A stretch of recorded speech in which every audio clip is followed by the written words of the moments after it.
Welcome to our meditation class. So we're in a series called Freedom from Painful Emotions.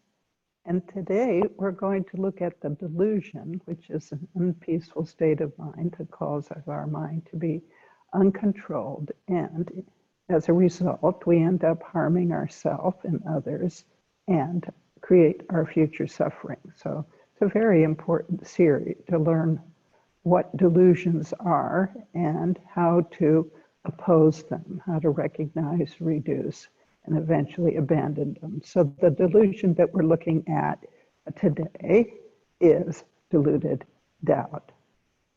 So before we begin,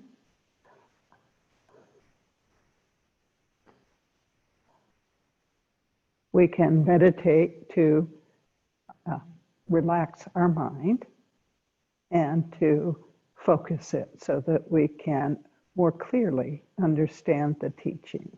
Okay. So in meditation, we want to follow the Buddhist way to meditate because that gives us the power to make changes in our mind and to learn how to control our mind. So it's not just relaxation, but a method to be able to recognize, reduce, and abandon those minds that cause us so much suffering and pain, and also to recognize and increase minds that lead us to greater and longer periods of mental peace and thus happiness. So there are 4 steps in our meditation process: seeking and finding our object of meditation, which we do through listening to correct instructions or reading a book that has correct instructions. And in this case, we're going to meditate on the feeling that our breath is making as we breathe normally and naturally, just inside the tip of our nose. So we don't want to change the rate of our breathing because it's more about the feeling than it is about breathing, because that gives us an object of meditation.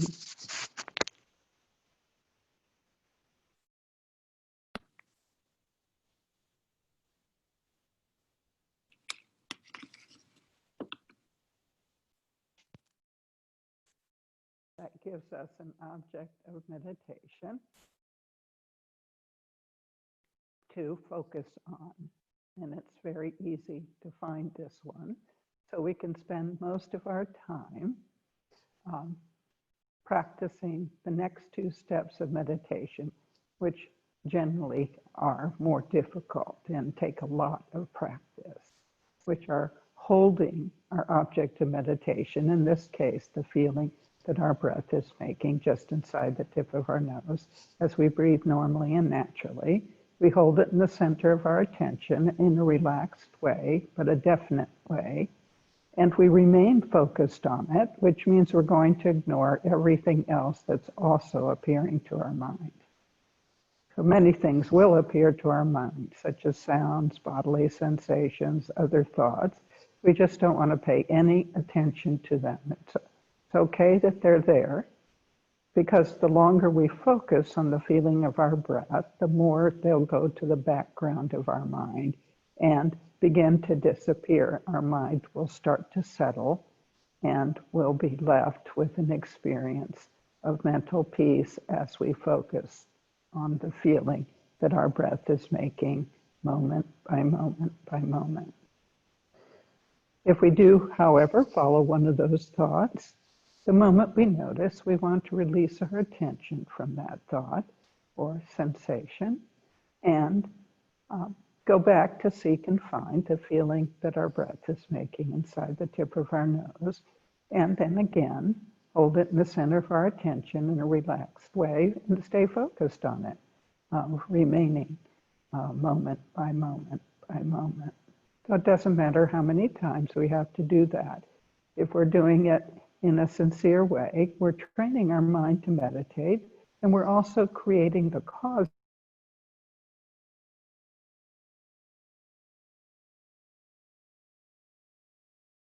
It's very important to follow these steps.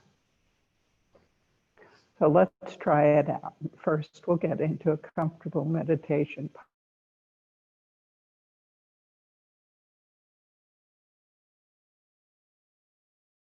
back so that your back will be more straight, because that's an important part of meditation, having a straight back. And you can have your feet firmly planted on the ground, not crossed in any way, or you can sit in a chair in a cross-legged position if you're more comfortable that way. If you're on a cushion, have your hips higher in the back than in the front, and any cross-legged position is fine, that's comfortable. If you can get into what's known as half vajra, that's a very comfortable, a stable meditation posture with one foot on the opposite thigh. But if that's uncomfortable for you, don't meditate that way, because we don't want to be distracted by pain. Okay. So you may want your hands in the traditional meditation posture of right hand on left and thumbs touching, tucked close to your abdomen, which allows a little bit of air circulation between your arms and your body. Also have your head well balanced over your straight back, tilted down just a little with your eyes looking down in a comfortable way down the bridge of your nose. And they can be lightly closed, or if your eyelids are very stable, a little bit open, letting some light in. And please place your tongue resting against the back of your upper teeth, because that keeps your mouth moist during meditation. Once you find this posture, then check your body for any points of discomfort and make any little adjustments that you need to make. Move a little bit or adjust.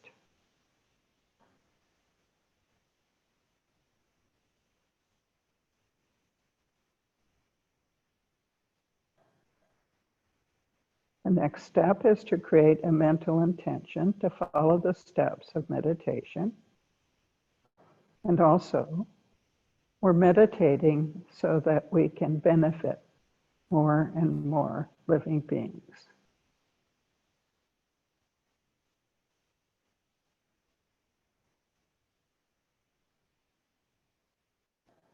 And holding the mental intention to follow the steps of seeking, finding our object of meditation, the feeling our breath is making just inside the tip of our nose. Holding it in the center of our attention, relaxing, but staying focused on it for as long as possible. With that intention, move your awareness using your imagination to your heart center, which is in the center of your body at the level of your heart. It's not your biological heart. You'll discover you can observe your thoughts from that location.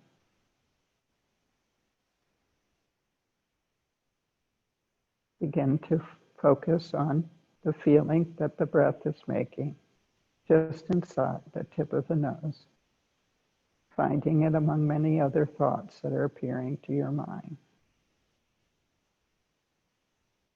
And when you found it, hold it in the center of your attention, relax, and remain focused, ignoring everything else in your mind.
Pause for a moment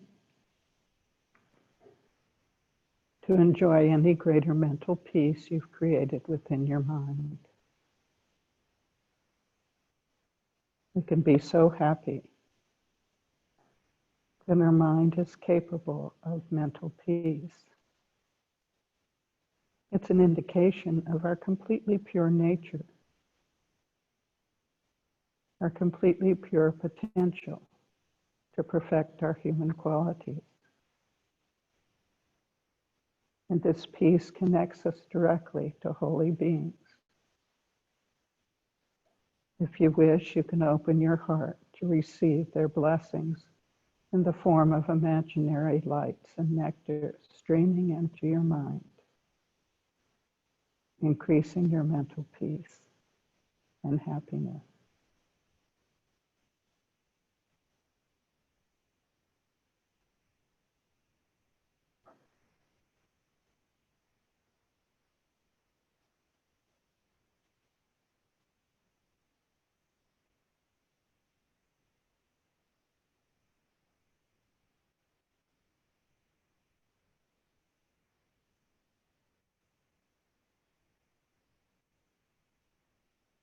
As you gently come out of meditation, try to sustain any greater mental peace that you've created within your mind.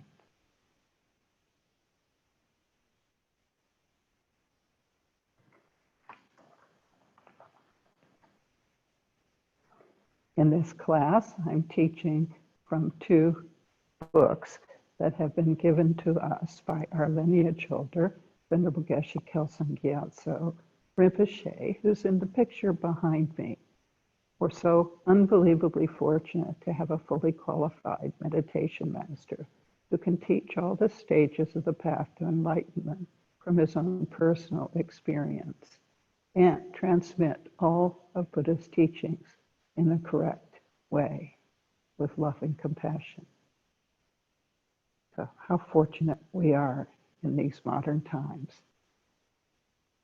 So the first book is How to Understand the Mind.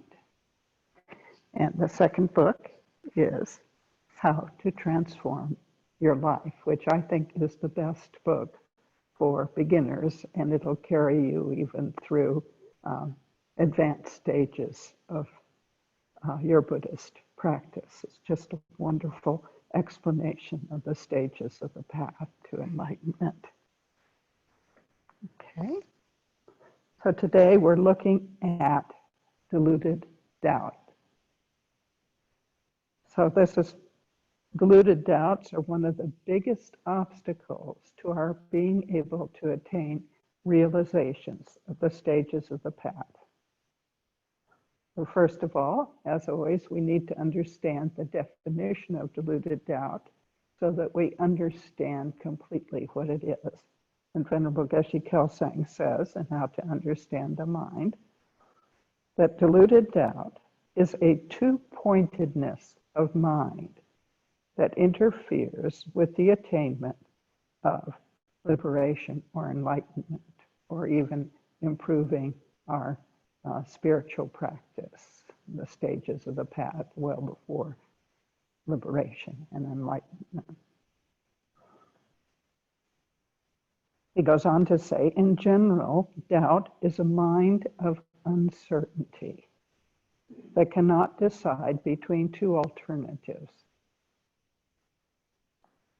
Okay, so we all know what doubt is because we have doubt frequently in our life.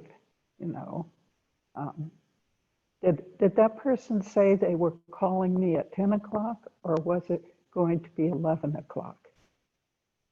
So we have experiences like that.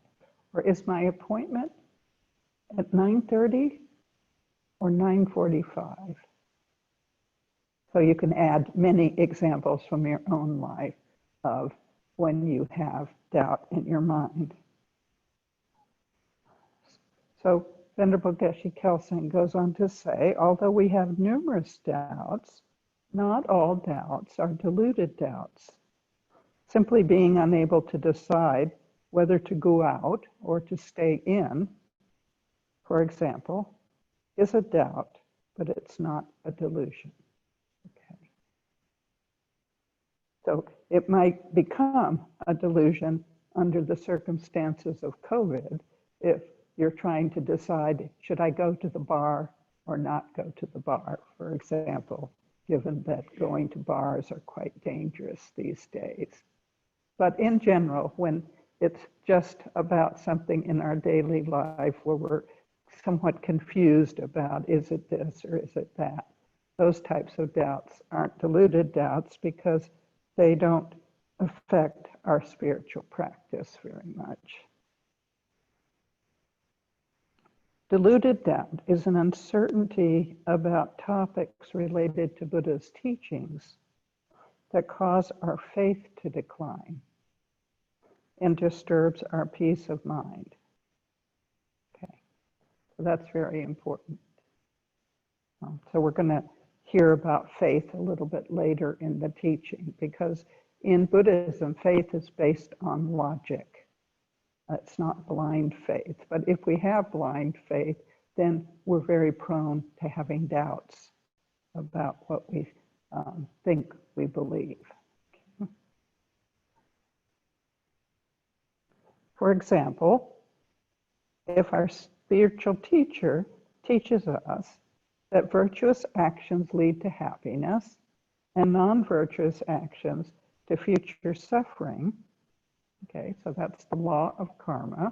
We're responsible for all of our experiences because they occur from all of our past actions. So we don't blame ourselves when we're experiencing some present suffering, but it clues us in that in the past we created some negativity that's now appearing as this suffering. So we want to then apply the law of karma to try to practice patience in the midst of that suffering, so we don't create more negative karma by getting angry or upset or retaliating or things like that. So knowledge of the law of karma gives us tremendous protection. So if we feel this is probably untrue, in other words, if we think that the law of karma doesn't exist or that's not how our experiences are coming, we're sort of mixed up about it. Maybe it's true, maybe it's not true, but we're sort of tending towards it being not true. Then we've developed deluded doubt. Okay, why is it deluded doubt? So a delusion is something that causes our mind to be unpeaceful and uncontrolled and is the source of our suffering. So if we don't understand that everything in our life is operating according to the law of karma, then we're not giving ourselves protection by following basic Buddhist view that we need to give ourselves protection for our future lives. And so we need to put into practice the very important advice we received from the old Kadampas in the 11th century, that a vast spiritual practice is to harm our delusions, our unpeaceful states of mind, as much as possible, so we don't follow them and we don't act on them, and to benefit others as much as possible. So when we stop harming, we're stop creating negative karma. When we are benefiting others, we're creating a vast amount of positive karma. And so that positive karma results in happiness in the future. And that when we harm, we're creating our future suffering. So understanding the law of karma is very important. He goes on to say, this lack of conviction in actions and their effects prevent us from practicing Buddha's teachings purely and obstructs our progress on the path to permanent liberation from suffering.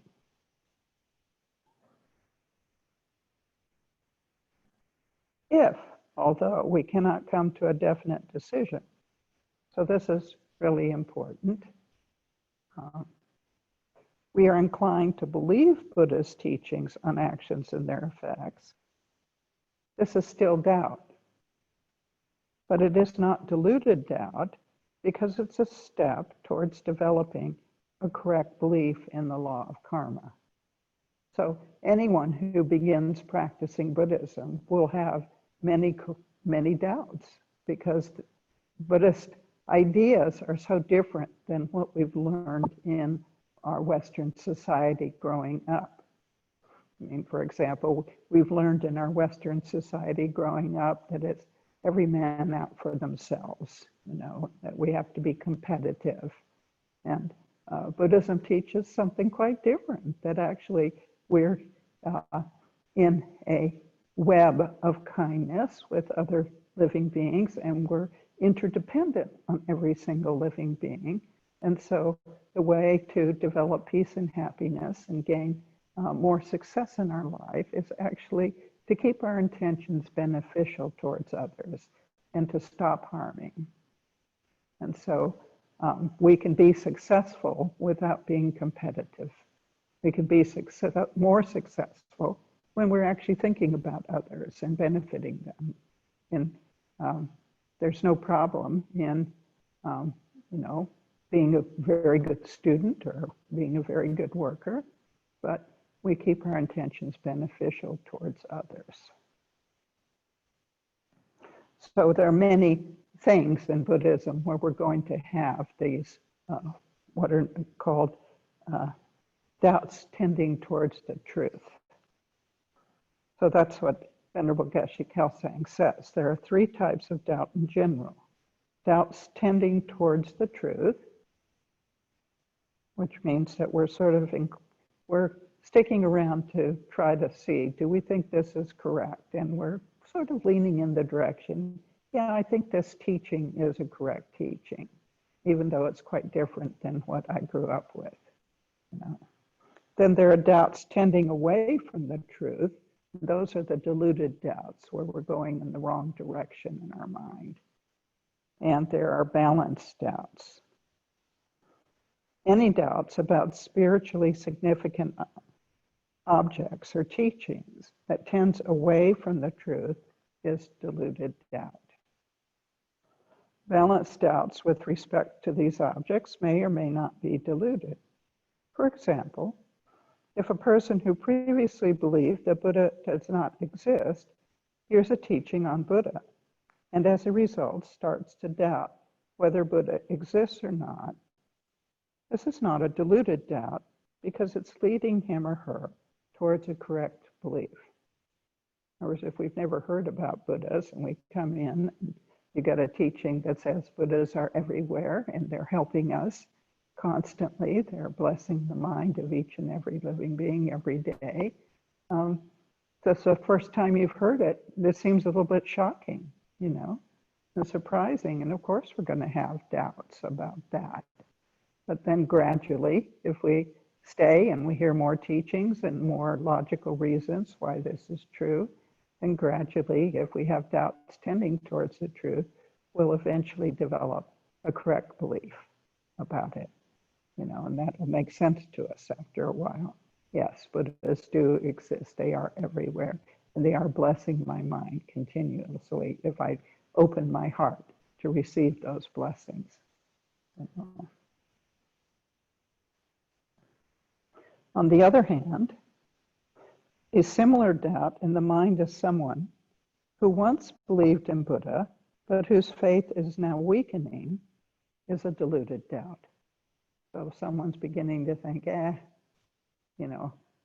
been around for a while, but I don't think any of this is true. I'm not quite sure, but it doesn't, I don't see Buddhas, so I can't believe they exist.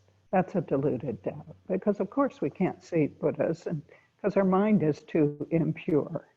However, there is a time, if we stay practicing, that we purify our mind enough and we attain enough realizations that we actually do see Buddhas. We do see the enlightened beings and can communicate with them. And everyone who's practiced the Buddhist path and attained these realizations have had that experience. So it's not like we have to just think, well, one person had that experience. There are millions of people who've had that experience over the last 2,600 years. And so we have some good reasons to believe that it's completely true that Buddhas exist. Doubts about Buddha's teachings are not necessarily negative. For example, people who have not met Buddhist teachings, the Dharma, begin to wonder whether or not, let's say, have no doubts, have no doubts about emptiness, because it's only through listening to teachings on emptiness, which is Buddha's teachings on ultimate truth, that we begin to wonder whether or not all phenomena lack inherent existence. In other words, the teaching is that everything does not exist the way that it appears. Everything seems to exist outside our mind, but that actually is an illusion, because everything is actually a projection of our mind. So that's a very deep, profound teaching. When people first hear this, maybe you remember when you first hear it, you probably just didn't get it at all. You didn't understand it at all. At least that was my own experience. I kept trying to do the meditations to prove that everything lacked inherent existence. And I would say for a good period of time, maybe for a year or two, I was mouthing the words of the meditation, but I wasn't getting it at all, because I had this strong belief that the collection of parts was the actual object. And finally, I understood the reasoning. But I had doubts tending towards the truth, so I stayed around and I heard more teaching, and I finally got it. Now I have a heartfelt understanding that everything lacks inherent existence. But it took a while to get there, and we have to have lots of patience with our doubts. And Buddhists love questions. We want everyone to question everything. That's how we learn. There's nothing that we have to take, ultimately, there's nothing we have to take on blind faith. When we first begin, there's a lot of unusual ideas that, seem to be blind faith. But gradually, if you keep practicing long enough, you begin to demonstrate and prove to yourself that you don't need to believe them with blind faith. You can believe them with logical reasons. Okay. He goes on to say that such doubts impel us to think more deeply about Buddha's teachings on emptiness or ultimate truth, until finally we attain a valid mind that realizes emptiness with complete certainty.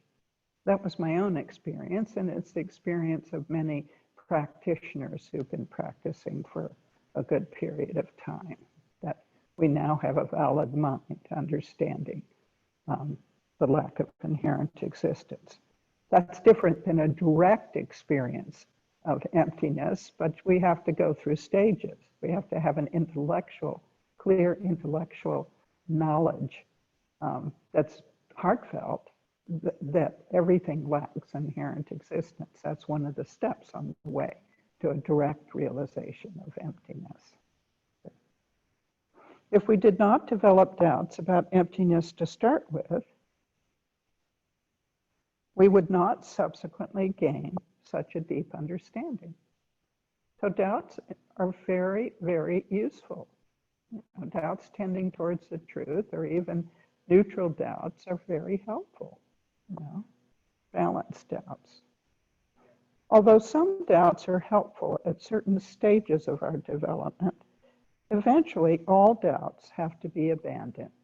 In other words, as we gain higher and higher realization, we need to prove enough things to ourselves that we then set aside our doubts about higher realizations that we no longer have, because we've demonstrated to ourselves so many things in the teachings that are true. So it gives us great confidence to believe the teachings, and doubts actually interfere in some of our practice once we're experienced. However, doubts are completely abandoned only by enlightened beings. Okay, so we're going to have doubts sort of in the back of our mind or about some things as we go along. When we have higher realizations, we're going to have doubts about the next realization that we don't yet have. He says, Doubts are completely abandoned only by enlightened beings whose perfect wisdom knows all phenomena exactly as they are, with no mistake or uncertainty. So that's really hard for us to conceptualize. So it would be easy to have a doubt about that, you know. We can't ourselves imagine perfect wisdom very easily that knows all phenomena exactly as they are, but we can have doubts tending towards the truth. Apparently, everyone who has attained enlightenment has this experience, and since they're in historical past up to present day, millions of men and women have attained this state of enlightenment, and they all have that same experience. So that helps us then to minimize our doubts, even though we ourselves don't have that experience. We've got plenty of evidence that others do. Okay.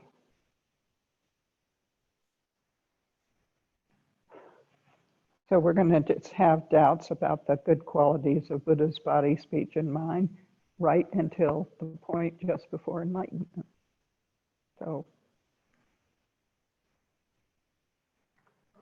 But at that point, when we're just before enlightenment, we'll be a superior being. And Venerable Geshe Kelsang says, superior beings do not have deluded doubts because they realize emptiness directly. So that's a major milestone in our spiritual practice. It's quite a dividing line between having realizations where we're certain that we're going to attain enlightenment. So how wonderful. We should all wish to be superior beings. So how do we abandon deluded doubt? We abandon it by developing valid cognizers, which are valid thoughts. Okay. When we develop doubts about Buddha's teachings, rather than letting them remain in our mind, we should take steps to resolve them. So this is incredibly important when you're studying Buddhism or listening to a teaching. You don't want to let doubts remain in your mind. We should think carefully about the teachings and ask others to share their understanding. We can ask questions of teachers and read relevant books to ascertain the true meaning of the instructions. In this way, we will eliminate our doubts. So in our more advanced classes, like our foundation program class, where we're studying books in a systematic way, we always have a period of discussion at the end of the class. And we have periodic discussions for entire class, student-led discussions, so that everyone can raise their doubts and raise their the things they don't understand, so that then they have a whole group of like-minded spiritual practitioners who are trying to learn in the same way they are. Everyone's at different levels and stages of the path, and they have a teacher available in those classes. And so the discussions are very meaningful to help dispel doubts. And of course, even in classes like this, you can ask questions. You can email us questions, and I'm happy to answer them, or Shelley's happy to answer them. So you don't have to sit with doubts. And Buddhists love questions. We don't expect you to swallow hook, line, and sinker. This is not some type of catechism. It's really, we're trying to foster real, deep understanding of Buddha's teachings because they're valid. But you don't know they're valid until you practice for a while and prove to yourself that when you put Buddha's teachings into practice, you are able to gradually control your mind, and you have longer periods of peace and happiness, and you have protection against suffering. Of course, suffering happens. That's part of the cycle of impure life, but we have many ways to think about suffering that give us inner protection from the outer suffering that we all experience. if we allow doubts about teachings to remain in our mind, they will eventually turn into deluded doubts and hinder our practice. So that's one of the reasons why we don't really want to keep doubts out of view. And we really want to discuss them with others who have some knowledge of Buddha's teachings, you know. That's all teachers love questions. You know, senior students are delighted to talk to people. And as I say, it's very important to have discussion. Okay.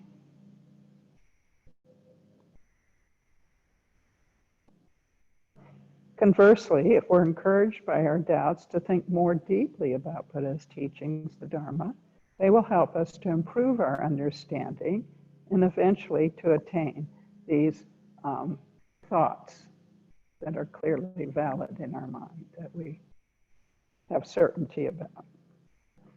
In particular, okay, so there's a method to attain quick wisdom, which sometimes I teach during empowerments. If you want to, you can read about it and how to understand the mind.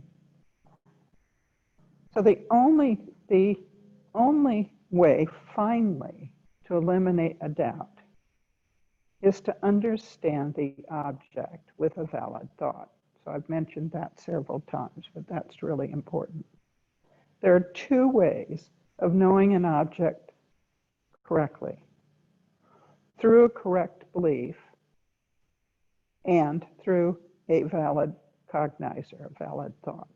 Okay, so those are two different things. The understanding of a correct belief is useful, but it's not strong and stable. So that's sort of like blind faith, okay? And if we later listen to an incorrect instructions, our understanding may change into a doubt, or even we finally decide that what was said was not true.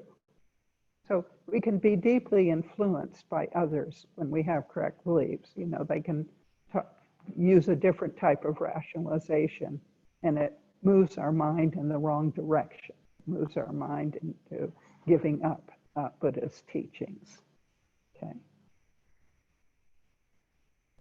Valid cognizers, or these valid thoughts, on the other hand, know their object clearly and thoroughly, with complete certainty.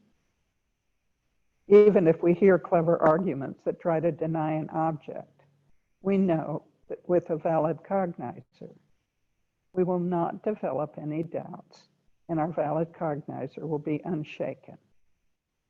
And for these reasons, we should strive to understand Buddha's teachings with valid cognizers. In other words, we have many reasons why the way we think is valid, why the teaching is correct. And so we're not influenced by other people's ideas, you know. I mean, of course, we're always kind to other people, and we respect their ideas because everyone has choice, but we're not going to be influenced by them. So that's a big, big difference. So how do we develop these valid thoughts? Well, we do it through developing what are known as subsequent cognizers. Oh, fancy term, so you don't have to remember it. But that is a completely reliable thought whose object is realized in direct dependence upon a conclusive reason. In other words, we now have reasoning that has proved to us that the thought we have is correct. Okay, so it's not just on blind faith, not just because someone said so, but because we ourselves have experience, and we've proved to ourselves that this idea that comes from Buddha's teaching is absolutely correct. For example, we can prove to ourselves that the mind of equanimity, which is a warm and friendly feeling, if we work in meditation to develop a warm and friendly feeling towards everyone we meet or everyone we think about, we can prove to ourselves when we go and we meet people that warm and friendly feeling will come up in our mind. And as we learn how to sustain it, we'll bring harmony into our relationships. And so when we have enough experience of practicing the mind of equanimity, having a warm and friendly feeling in our heart, we know personally that a warm and friendly feeling enhances our relationships. You know, so that's an example of the developing a completely reliable mind. So there's some technical information about this that's, I think, useful to know a little bit about. So I'll introduce it to you. We're not going to go into details, but he says, these subsequent cognizers, remember these completely reliable thoughts, are very common. And we normally have many during each day. So this isn't anything foreign to us. We're operating on valid minds all the time.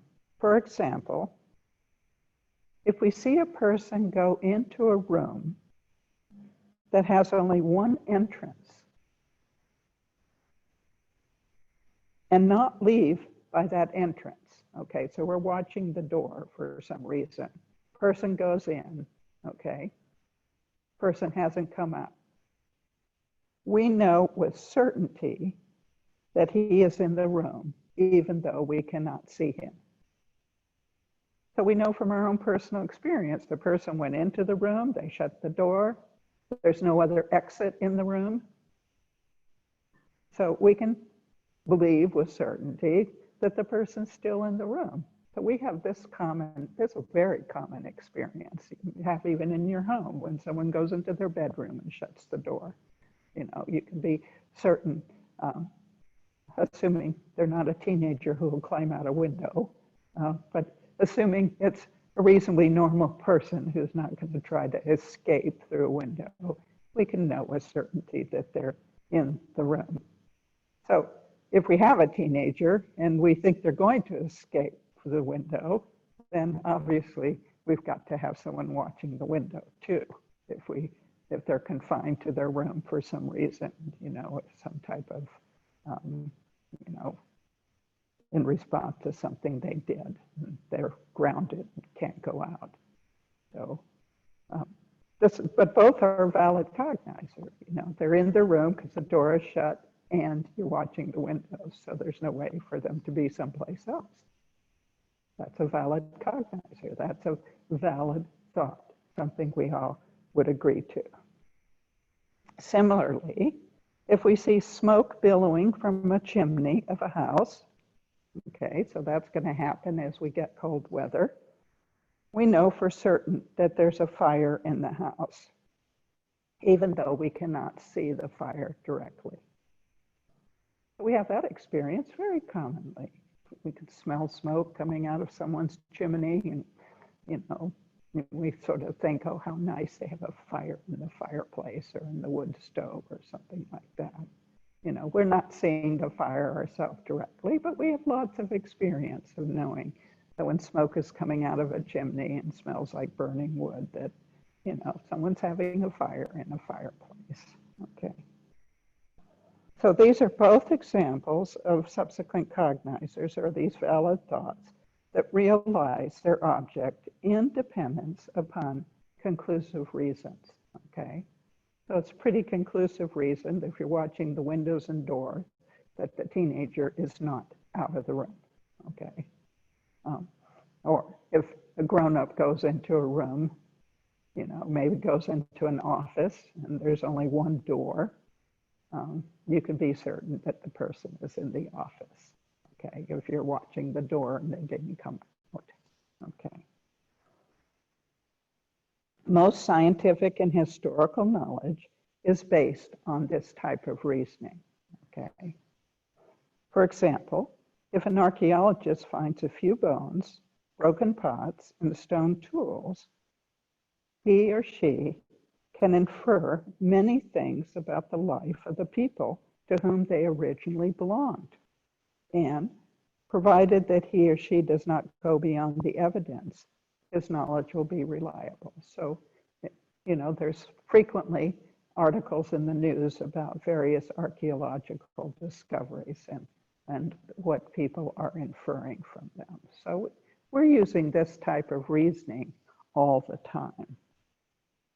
So this type of reasoning is very important for our spiritual practice. Most of the essential topics explained in Buddha's teachings are hidden objects that can be realized initially only in this type of reasoning. So what's a hidden object? Well, we're not seeing it directly. The person who went into the room, we don't see directly, okay? Whoever's in the room with that person, if someone else is in the room, of course they're seeing that person. But we're outside the room just watching the door, and we no longer see the person, okay? So for us, that person is now a hidden object, but one that we know for certainty that that person is in that room with only one entrance, okay? So once we've realized these teachings in this way, with this type of logical reasoning, if we continue to meditate on them, in other words, we begin with intellectual understanding, this type of reasoning, you know, like if I have a warm and friendly feeling, I will bring harmony into my relationships, okay? So then we say, well, gee, I really want harmony in my relationship, so I'm going to meditate the way that Buddhists teach to develop a warm and friendly feeling. I'm tired of unbalanced minds, you know. I really want to have a stable, wonderful, warm and friendly feeling in my mind. So the way we develop that is to contemplate it and then to meditate on it. We have to actually use meditation to transform our mind into a warm and friendly feeling. And there, if we meditate often enough, we're building that warm and friendly feeling in our mind. And then when we're out and about in our daily life, we have it there automatically. How wonderful. So these valid thoughts are very important because they allow us to contemplate and meditate and develop the minds that lead us to greater peace and happiness and away from suffering. If we have a valid mind, which says anger is my worst enemy because it always causes me suffering, okay? So you can check that out. Have you ever been angry without suffering? Your body gets tense, you get a stomach ache, your neck gets tense, you get a pain in the jaw or pain in the neck, you know, you sort of see red, it feels like your blood pressure is going up. So you know your body's miserable when you're angry. And when you get angry, you feel entitled to harm. And so you say things that later on you regret and so forth. And or you start a fight and then it escalates and then you're miserable and the other person is miserable. So we've had lots of experience with how anger harms us, you know. So we have these experiences over and over and over again. Then we can develop this valid thought. Gee, anger is my worst enemy because it always causes me suffering.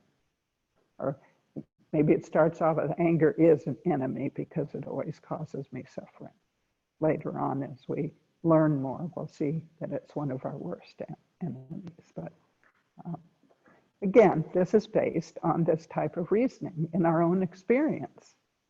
So that's how we gradually lock Buddha's teachings into our mind and then use them to contemplate and meditate so that we can actually make changes in our mind. Okay. So the last thing I want to do is to tell you a story that illustrates the harm we can do to our spiritual practice when we develop a deluded doubt. So this is a classic Buddhist story. Once in India, there was a famine in which many people died. One old woman went to see her spiritual teacher and said, Please show me a way of saving my life. Her spiritual guide advised her to eat stones. The woman asked, but how can I make stones edible? And he replied, if you recite the mantra of the goddess Sunda, so that's an enlightened being, Sunda, you will be able to cook the stones. He taught her the mantra, but he made a slight mistake. He taught Om Bale Bule Bunde Soha instead of Om Zale Zule Sunde Sunda Soha.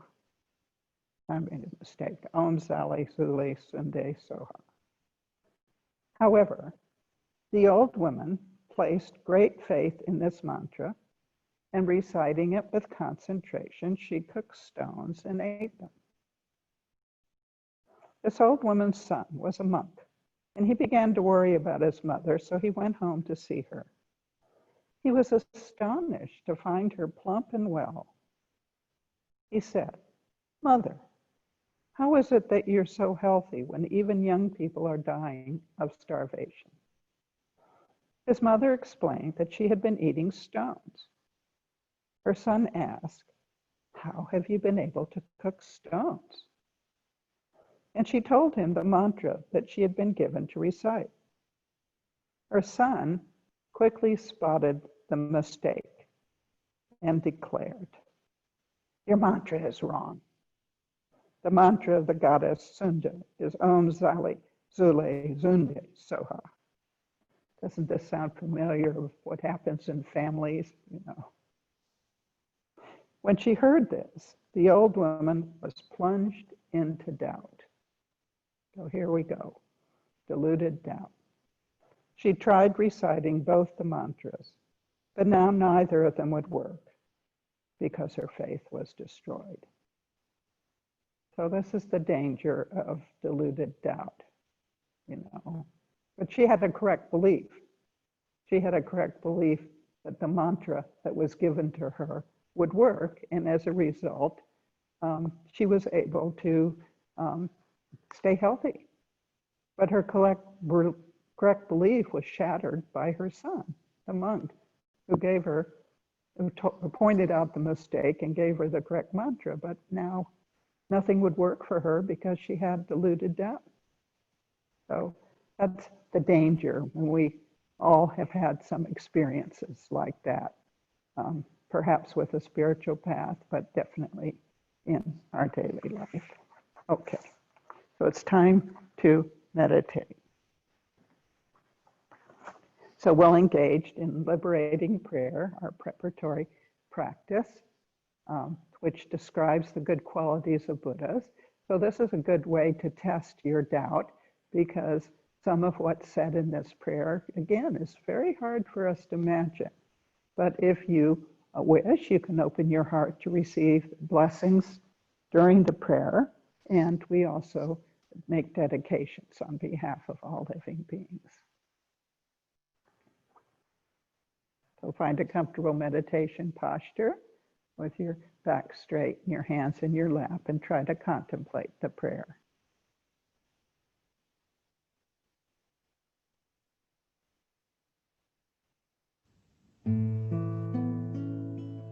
O Blessed One, Shakyamuni Buddha, precious treasury of compassion, bestower of supreme inner peace. I think it's playing, but I can't hear it. Are the source of happiness and goodness, and you guide us to the liberating path. Your body is a wish-fulfilling jewel. Your speech is supreme purifying nectar.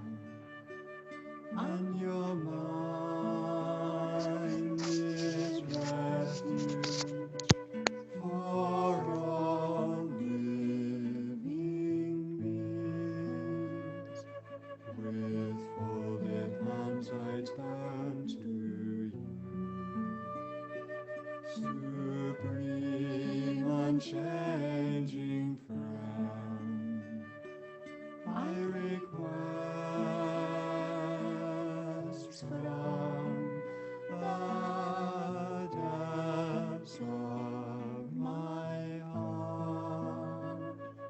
Please give me the light of your wisdom to dispel the darkness of my mind, and to heal my mental continuum.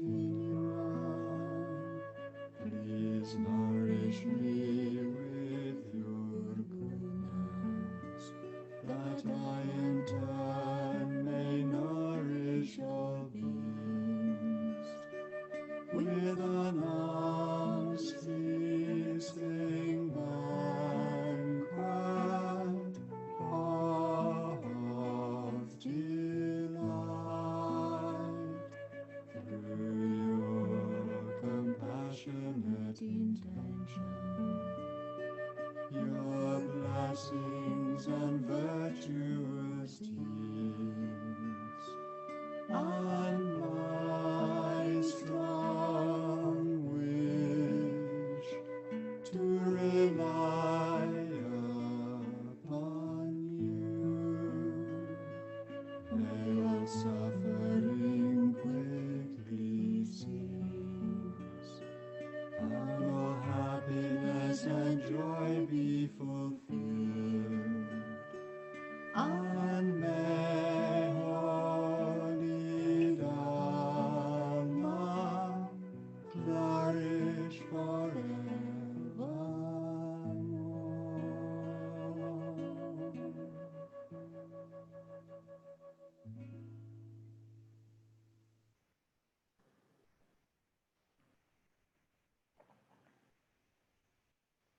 So spend some time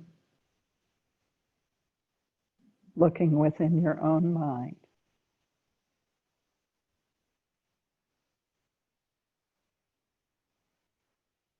And try to distinguish between doubts that we have in everyday life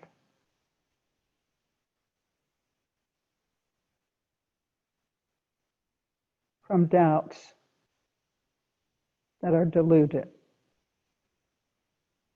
about our spiritual practice, that actually damages our ability to make progress.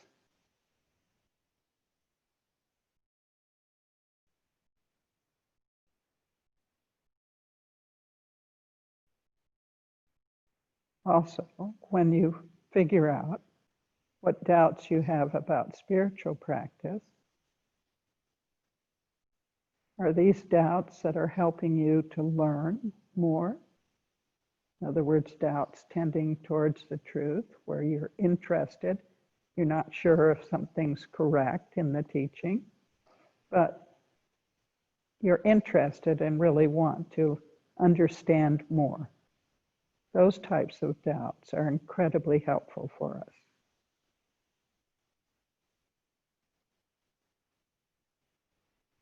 We want to ask questions.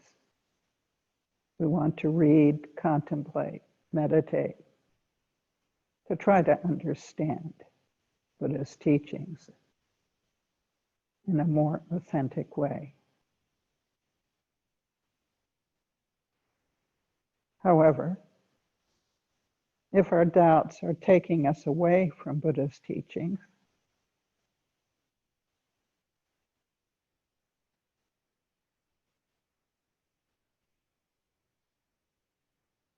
then they're interfering in our being able to give ourselves protection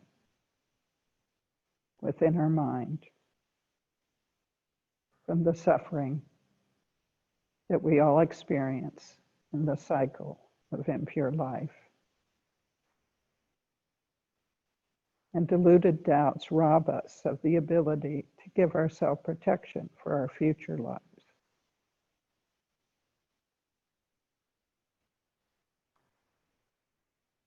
So they're very harmful.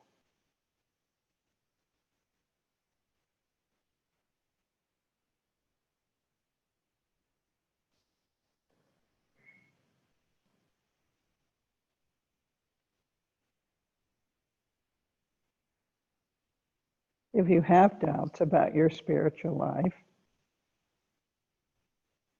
ask yourself, what am I doing to help myself sort these out? Am I talking to anyone, sharing my doubts?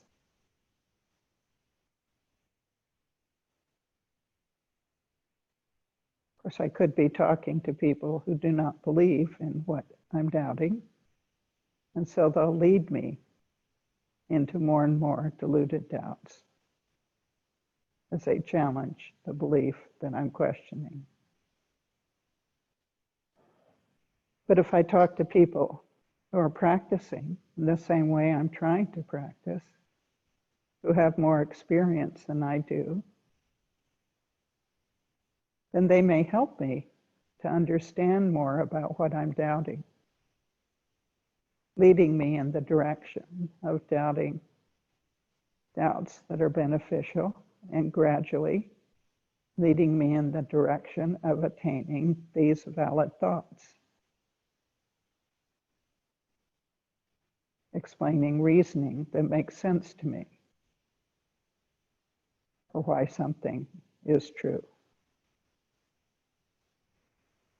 And then I can prove it in my own experience.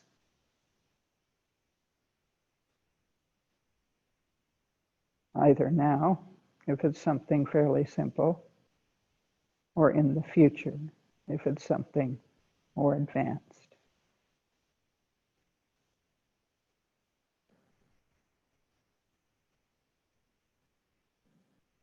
So doubts can either be incredibly helpful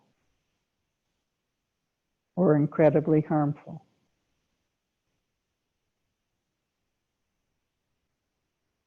Which is why we have to know what type of doubt we have in our mind.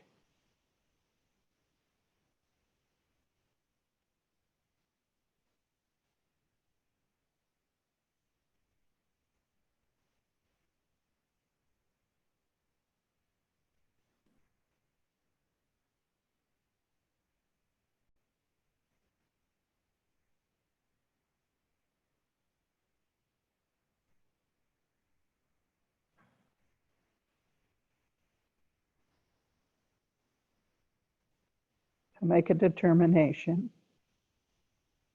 in your mind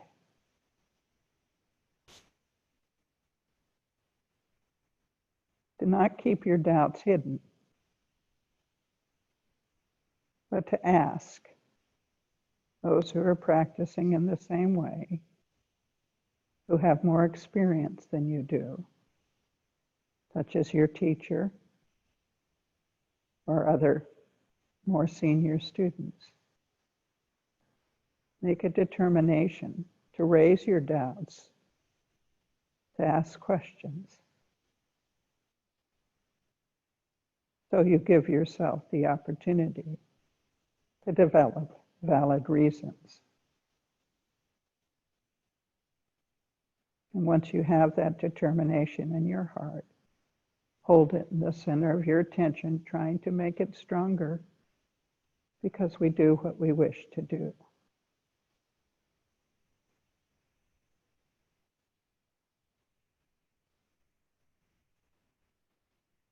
Our object of meditation is a determination to ask questions about our doubt with those who have more experience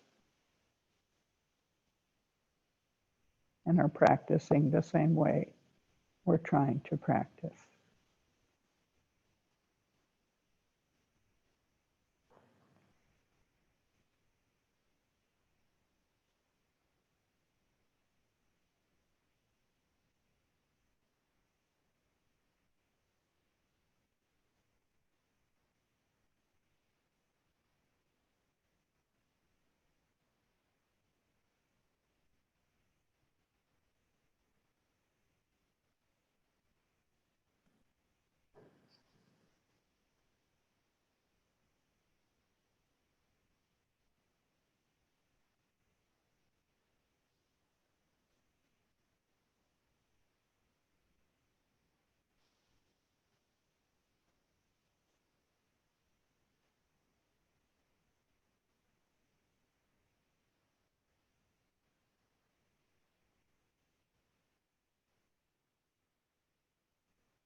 And we can dedicate so that we can use doubts to gain more knowledge by asking questions, by discussing and contemplating and meditating. And so that we can recognize, reduce, and abandon any tendency towards deluded doubt. And so we and all living beings can attain permanent liberation from suffering and lasting pure peace and happiness. So thank you for coming today to our meditation class. So we're having one of our biggest events of the year coming up, our empowerment of the Great Mother Prajnaparamita, who embodies all the perfection of wisdom of all the Buddhas. So this is very wonderful to receive empowerments from wisdom Buddhas because they help us to dispel our doubts. So we'll have the empowerment on the weekend of the 26th and 27th. There'll be a retreat on the practice, the tantric practice, the yoga of Great Mother Prajnaparamita on Sunday. The empowerment's on Saturday, and there'll be a commentary on this practice. And then please join us the following week, because I'm giving teachings on emptiness, both in the empowerment, which is Buddha's teachings on ultimate truth, and also in the retreat, which is happening the following week with the second practice associated with the Great Mother Prajnaparamita called the Great Mother.